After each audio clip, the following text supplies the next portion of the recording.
How to add or change bio on the REDnote app. Hey everyone, welcome back to One Click Finance. In today's video, I'll be showing you guys how to change or add bio on the REDnote app. Your bio is a perfect place to tell the world a little bit about yourself, so make it awesome. Let's jump right in.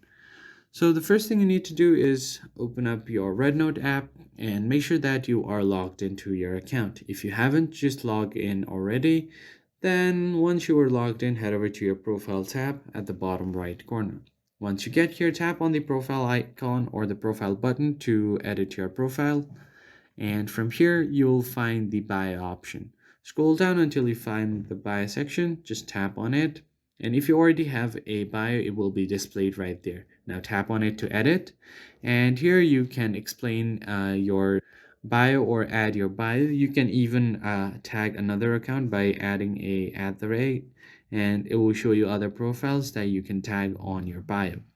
And once you are done setting up your bio, what you can do is tap on the save button on the on the upper right corner.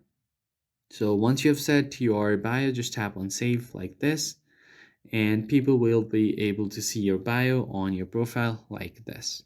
So that's pretty much it, guys. I hope you found this helpful. I'll see you guys on the next one. Thank you for watching.